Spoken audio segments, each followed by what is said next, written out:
Sipas gjykimit tuaj, cili është shkaku që 13 vjeçaria është vetëhetur nga balkoni?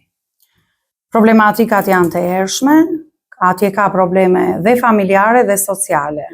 Kur them familjare, është një familje me një prind të munguar, babai ka një histori dënimesh për vepra penale, ndërkohë që fëmijët jetojnë me nënën.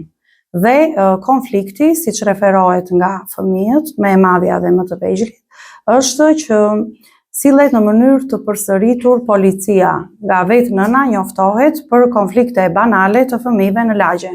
Ndërkohë vetë fëmijët nuk e vënë gishtin mbi lagjen, sesa mbi arsyen që mos vi policia, mos thirret nga nëna, që ne mos arrim në këtë përfundim.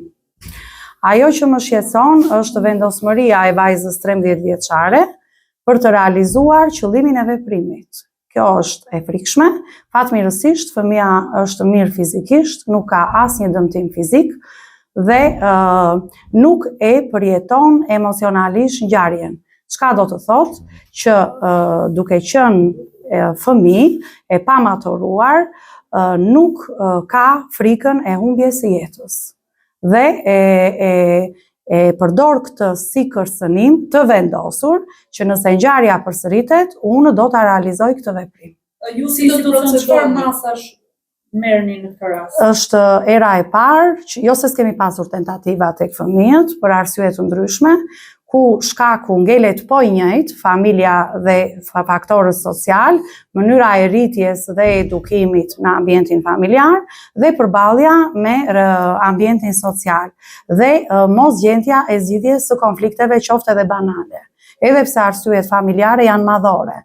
Dhe ajo që është problem në këtë situatë, kemi pasur tentativa të ndryshme tek fëmijët, tentativa suicidale, por këtu është e frikshme qëllimi i kësaj tentative dhe vendosmëria pa ndjerë as pak kritikë dhe pendesë. Frika e përsëritjes të këtij veprimi është një këmbën alarmi për institucionet që të marrin masa sa më të shpejta për këtë familje dhe për këtë fëmijë që Sigurisht, e para është vetë nëna që është në kontaktin më të afërt me fëmijët e saj minorenj, sepse janë dhe të tre të tjera atje që kanë qenë vëzhgues dhe shikojnë këtë situatë dhe është e frikshme që ky model të shikohet dhe nga tre fëmijët e tjerë që janë edhe më të vegjël se vajza dhe aq më tepër dhe nga lagja, sepse këto merren si modele në këto mosha dhe aq më tepër në rrethin e ngushtë familjar, dhe atje janë dhe fëmijë më të rritur, më të vegjël që e shikojnë nga afër situatën, të cilët edhe ata reagojnë në pa as pak kritikë apo pa as pak vuajtje, duke i dhënë të drejtë motrës së tyre për këtë veprim, por duke e dashurat mes tyre, do me thënë ata nuk duan të humbin motrën, po ndërkohë i japin të drejtë asaj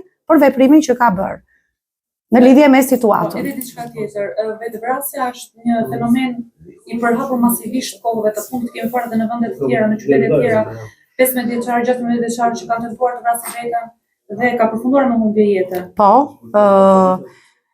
ka pasur, do me thënë tentativa janë shumë, ndërkohë realizime ka pasur dhe humbje jetësh tek fëmijët e vegjël dhe prandaj e frikshme është dhe publikimi, përhapja e këtyre ngjarjeve, sepse imitohen, janë në forma sjellore shumë të rrezikshme, sjelljet vetë dëmtuese dhe aq më tepër kaq të rrezikshme siç janë edhja nga lartësitë, që fëmijët i modelojnë në si sjellje dhe ku ndikim është dhe teknologjia.